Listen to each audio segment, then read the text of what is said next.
Jesus, o Cristo. Episódio 6. Jesus, o Mestre. Versão brasileira, Estúdio de Cinema, São Paulo.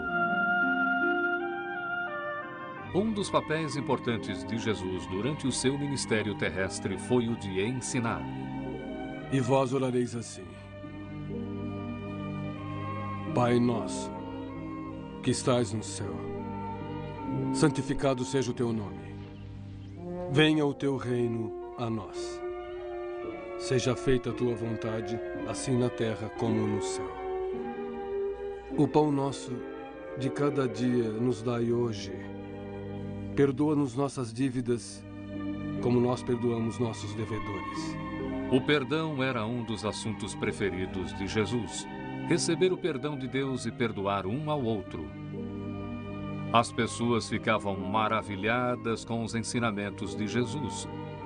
Quando Jesus lhes falava sobre Deus e seu amor, elas ouviam avidamente cada palavra. Mas os líderes religiosos de Israel não eram tão receptivos. Eles se sentiam ameaçados por Jesus. Seus ensinamentos os aborrecia e enfurecia. Eu admito que esse tal Jesus me intriga. Sinceramente, eu não o entendo. E por que devemos tentar entendê-lo? Está claro que ele não quer o nosso bem. Ele nos acusou de sermos orgulhosos, hipócritas. Ele diz que somos cruéis, corruptos e adúlteros. Isso eu sei. Mas ele também faz coisas boas para muitos. E parece ter grandes poderes. Ele tem poder sobre as pessoas que o seguem, compradores de impostos, pescadores e semelhantes. Sim, e o número está aumentando. Ele e a multidão que o segue podem enfraquecer o poder dos líderes de Israel. Achas mesmo isso? Não só nós, mas os saduceus, nossos escribas, anciãos e todos os líderes de Israel. Mas devemos condená-lo antes de ouvi-lo pessoalmente? Eu ouvi e ele nos acusa. Ele não pode me acusar. Eu guardo a lei fielmente. As coisas que eles dizem sobre esse homem... Gostaria de saber mais sobre ele. Gostaria de conhecê-lo pessoalmente. Acho que vou convidá-lo à minha casa. E aí poderemos ver por nós mesmos. Mas te juntarias a ele? Tu serás considerado tão ilícito quanto Não ele. temam. Ninguém saberá disso. Não convidarei outras pessoas, apenas Jesus. Mas acho que se houver bondade nele, devemos saber. Ou se ele significa o mal.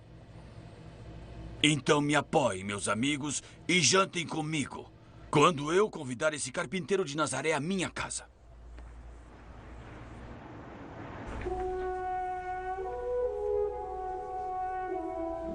E assim Simão, o fariseu, convidou Jesus para jantar com ele e alguns dos seus amigos. Eles conversaram sobre muitas coisas e se espantaram com a perspicácia e compreensão de Jesus nas questões espirituais. Mas na frente da porta da casa de Simão, uma mulher parou e hesitou, como se tentasse decidir se devia entrar ou não.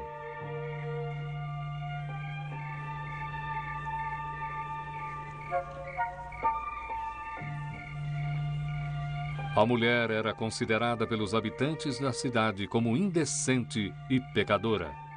E no fundo, ela sabia que eles tinham razão. Talvez Jesus tivesse compaixão dela e a limpasse dos seus pecados.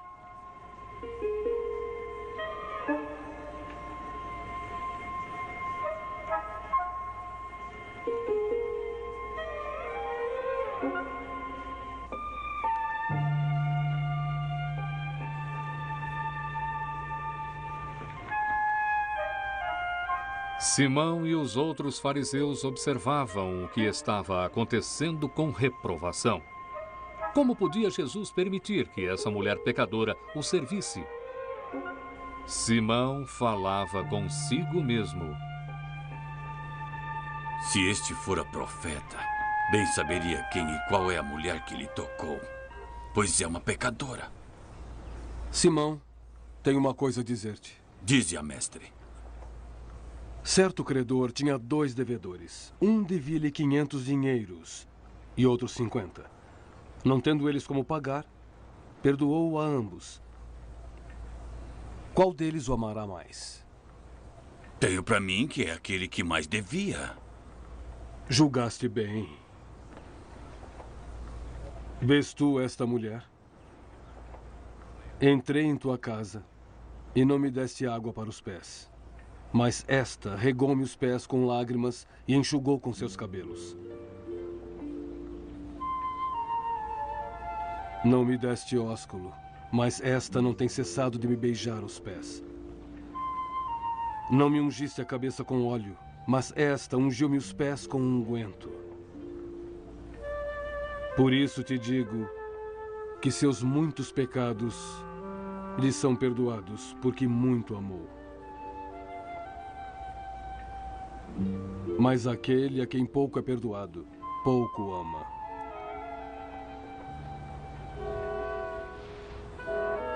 Teus pecados estão perdoados.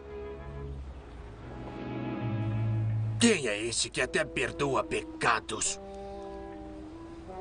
Tua fé te salvou. Vai-te em paz.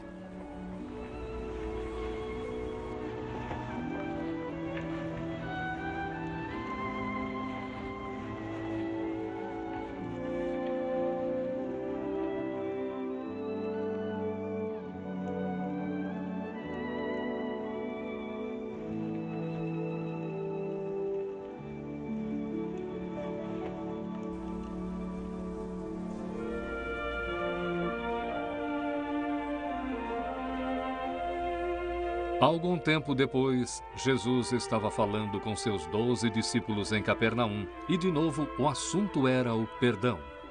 Se teu irmão pecar contra ti, vai e repreende-o entre ti e ele só. Se ele te ouvir, ganhaste teu irmão. Mas se não te ouvir, leva ainda contigo 1 ou 2, para que pela boca de 2 ou 3 testemunhas toda a palavra seja confirmada. E se não as escutar, dize-o à igreja. Se também a igreja não escutar, considera-o como um gentil ou publicano. Em verdade vos digo que tudo o que ligardes na terra será ligado no céu, e tudo o que desligardes na terra será desligado no céu. Se 2 de vós concordarem na terra acerca de qualquer coisa que pedirem, isso lhe será feito por meu Pai que está nos céus. Porque onde estiverem 2 ou 3 reunidos em meu nome, aí estou eu no meio deles. Senhor, até quantas vezes pecará meu irmão contra mim e eu o perdoarei? Digamos até 7 vezes? Não te digo até 7 vezes, mas até 70 vezes 7. Por isso o reino dos céus pode comparar-se a um certo rei que quis fazer contas com seus servos. A sua conta está em ordem. Pode ir.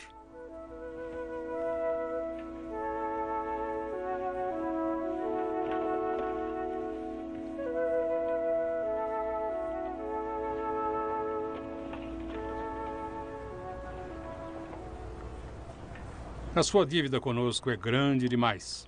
Deve acertar sua dívida agora. Eu a pagarei, meu senhor, pagarei. Muito bem. Pague para o escrevente. Obrigado, senhor. Obrigado. Agora. Mas, senhor, não tenho dinheiro agora. Eu preciso de tempo, senhor.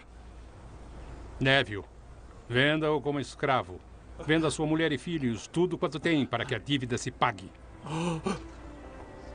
Escravidão, não só para ele, mas também para sua mulher e filhos. Aflito, o homem desesperado implorou misericórdia ao rei. Se o rei tivesse só um pouco de paciência, ele pagaria toda a sua dívida. O rei sentiu pena do homem, perdoou sua dívida e deixou-o ir.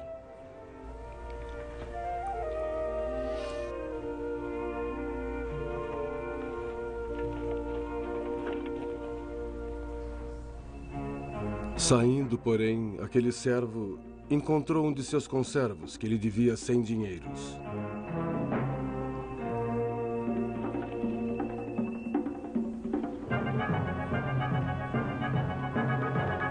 O homem rapidamente esqueceu como o rei havia lhe perdoado a sua dívida. Ele agarrou o seu conservo e começou a sufocá-lo. "Paga-me o que deves", ele disse. O pobre homem implorou misericórdia. "Sê generoso comigo e tudo te pagarei." Mas o servo inclemente recusou e ameaçou jogá-lo na prisão se não pagasse sua dívida imediatamente. Os amigos do homem entristeceram-se com o que aconteceu e foram contar tudo ao rei. Senhor, ele o pegou pelo pescoço, recusou-lhe a lhe perdoar a sua dívida ou até de lhe dar um tempo para pagar. Agora mesmo ele está a caminho para colocá-lo na prisão. Fico feliz por ter me contado isso.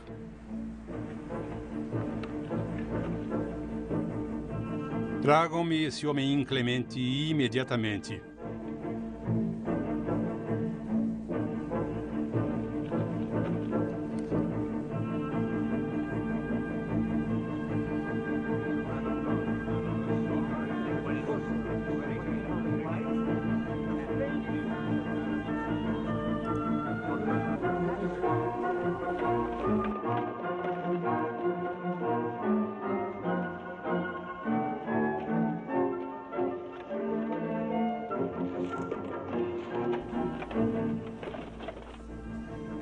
Servo malvado, perdoei-te toda aquela dívida porque me suplicaste. Mas devias tu igualmente ter compaixão do teu companheiro, como eu também tive misericórdia de ti. Levem-no, ponham-no na prisão. Ficará lá até que toda a dívida seja paga. Levem-no daqui!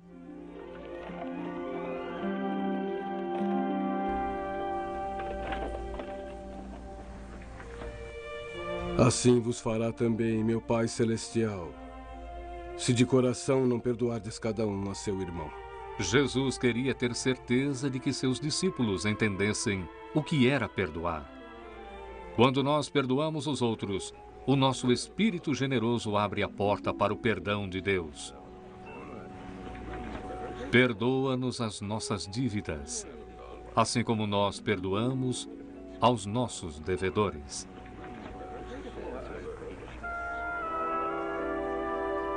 Foi em Sicar, uma cidade de Samaria, onde Jesus compartilhou seus ensinamentos sobre a vida espiritual e a adoração a Deus, onde ele falou da salvação que ele veio trazer, como aquele que vive eternamente. Quando Jesus e seus discípulos se aproximaram da cidade, eles pararam para descansar em uma fonte fora do portão da cidade. Ela era chamada de Fonte de Jacó e estava lá há muitas gerações. Enquanto Jesus se recuperava do calor do dia, os discípulos decidiram entrar na cidade para comprar comida.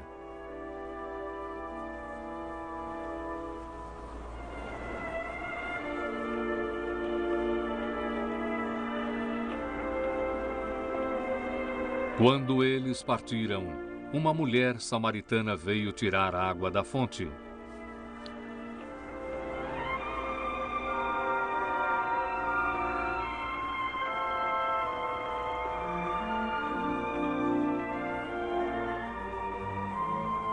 Por um tempo, Jesus a observou atentamente enquanto ela tirava a água fresca e gelada da fonte antiga.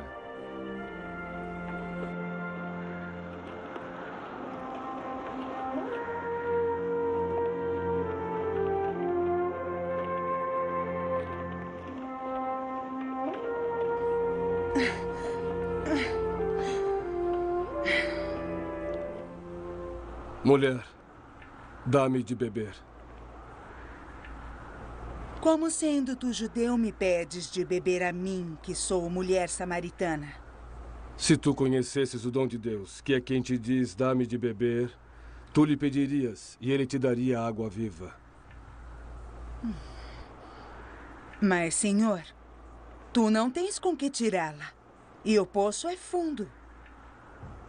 Onde, pois, tens a água viva? És tu maior do que o nosso pai Jacó, que nos deu o poço, bebendo ele próprio dele e os seus filhos e o seu gado? Qualquer um que beber desta água tornará a ter sede. Mas aquele que beber da água que eu lhe der nunca terá sede. Porque a água que eu lhe der se fará nele uma fonte d'água que salte para a vida eterna. As palavras de Jesus tocaram fundo a alma da mulher. Água viva.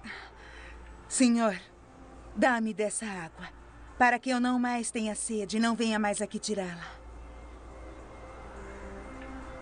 Mas Jesus sabia que antes de a mulher poder beber a água viva da salvação de Deus, ele teria que fazê-la ver os seus pecados que ele sentia na sua vida e teria que se arrepender. Vai, chama teu marido e volte aqui. Eu não tenho marido. Disseste bem, não tens marido. Porque tiveste 5 maridos. E o que tens agora não é teu marido. Isto disseste com verdade. Senhor, vejo que és profeta. Nossos pais adoraram neste monte, e vós dizeis que é em Jerusalém o lugar onde se deve adorar. Mulher, creia que a hora virá em que nem neste monte nem em Jerusalém adorareis o Pai. Vós adorais o que não sabeis. Nós adoramos o que sabemos, porque a salvação vem dos judeus. Mas a hora vem, e agora é, em que os verdadeiros adoradores adorarão o Pai, em espírito e em verdade. Porque o Pai procura os que assim o adorem. Deus é espírito. E importa que os que o adorem em espírito e em verdade. Eu sei que o Messias virá. Ele que se chama o Cristo. Quando ele vier, nos anunciará tudo. Eu que falo contigo, eu sou. A mulher estremeceu. Esse tinha que ser o Cristo, o Messias prometido há muito tempo. Por um momento, ela ficou parada, perplexa.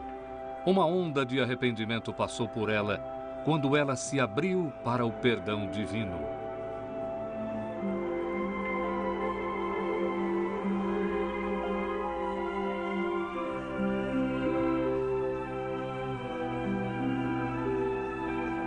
A conversa de Jesus, o Cristo, que muda vidas, terminara.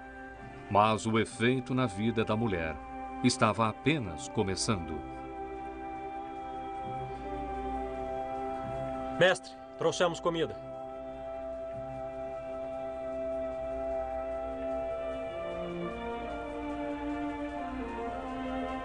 A mulher samaritana correu para a cidade para compartilhar as boas novas com seu povo.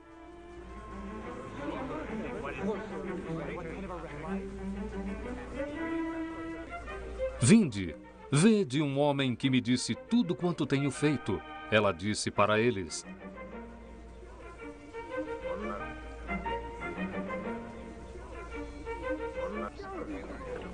Porventura não é este o Cristo? As pessoas foram com a mulher para a fonte de Jacó. Elas mesmas queriam ver e ouvir Jesus.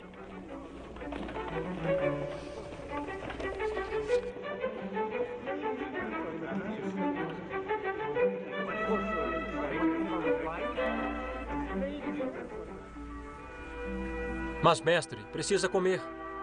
A comida que tenho para comer vós não conheceis. Alguém lhe trouxe comida? Minha comida é fazer a vontade daquele que me enviou a realizar sua obra.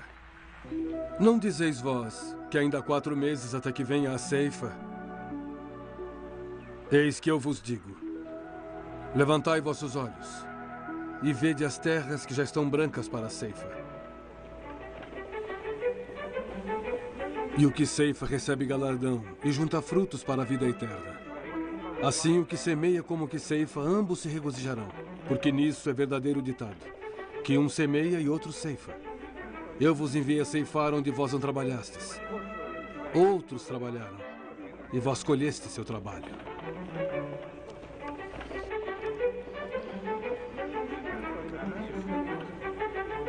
Este é aquele que me disse tudo quanto tenho feito. Digam-me, este não é o Cristo? Será este o Cristo, o Salvador? Oh, será? E assim Jesus levou sua mensagem de salvação aos samaritanos. Eles o ouviram atentamente e rogaram-lhe que ficasse com eles alguns dias. Jesus concordou e ficou 2 dias em Sicar, enchendo os corações e mentes dos samaritanos com seus ensinamentos.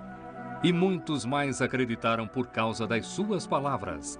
Eles disseram: nós mesmos o temos ouvido e sabemos que este é verdadeiramente o Salvador do mundo.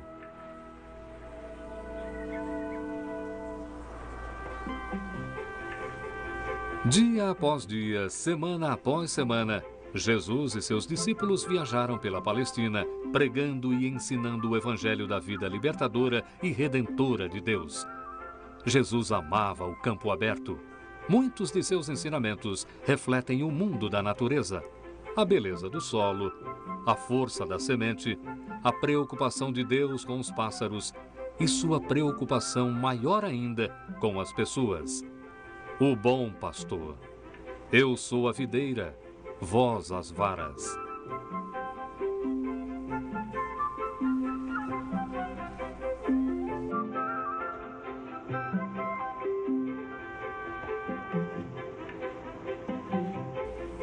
E Jesus parecia encontrar um tipo especial de paz e ganhar força interior no mar da Galileia, que teve um papel tão importante no seu ministério.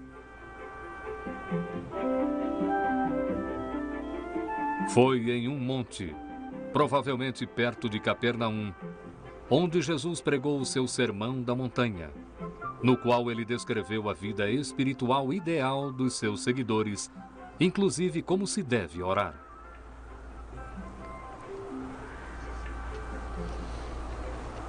Quando orares, não sejas como os hipócritas, pois se comprazem em orar em pé nas sinagogas e às esquinas das ruas para serem vistos pelos homens.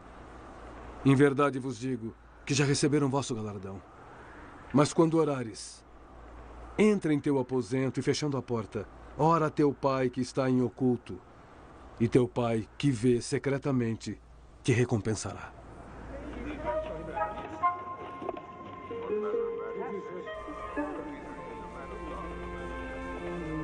Jesus aproveitava cada oportunidade para ensinar os seus seguidores. Uma vez, quando alguns discípulos esperavam Jesus voltar, um homem lhes trouxe seu filho para ser curado. O pai ficou decepcionado quando não conseguiram curar o seu filho como Jesus teria feito. Alguns escribas que estavam lá aproveitaram a oportunidade para ridicularizar os discípulos. Por que não curam o menino? Eles perguntaram. Onde está o seu mestre? Por que ele não vem e expulsa o demônio de dentro dele?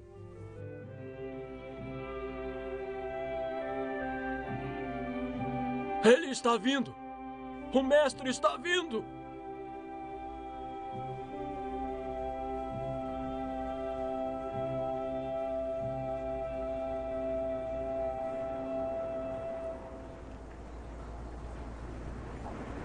O que discutes com eles?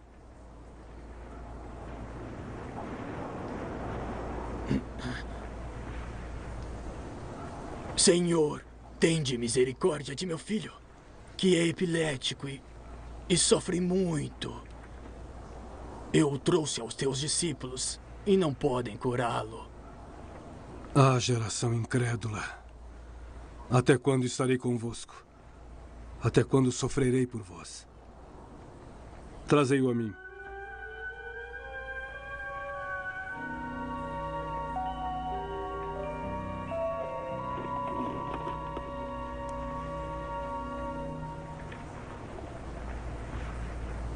Há quanto tempo isso lhe sucede? Desde a infância.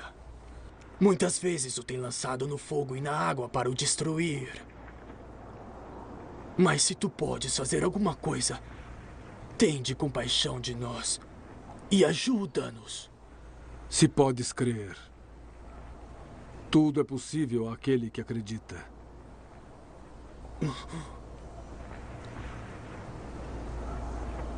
Senhor, pois eu creio.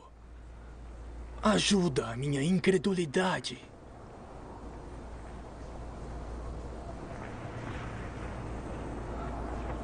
Espírito mudo e surdo, eu te ordeno, sai dele e não entres mais nele. Mas ele está morto. Nem mesmo respira. Pobre menino.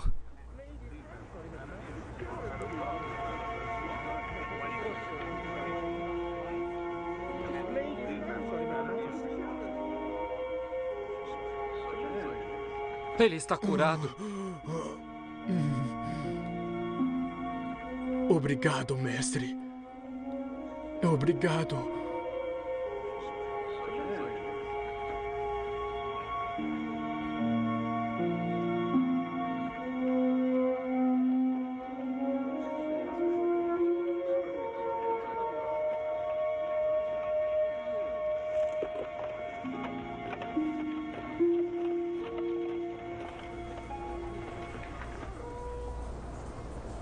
Agora era a hora de voltar para a Galiléia. Mas os discípulos não conseguiam esquecer o menino epilético e o fato de que não foram capazes de curá-lo. Qual era o segredo do poder de Jesus e da sua falta de poder? Senhor, por que não pudemos nós expulsar o espírito imundo? Por vossa pouca fé. Em verdade vos digo que se tiverdes fé como um grão de mostarda, direis a este monte, passa daqui para acolá, e há de passar. E nada vos será impossível. E assim Jesus ensinou aos seus discípulos e seguidores, através dos tempos, uma lição importante sobre a fé. Se tiverdes fé como um grão de mostarda, um dos menores de todos os grãos, nada vos será impossível.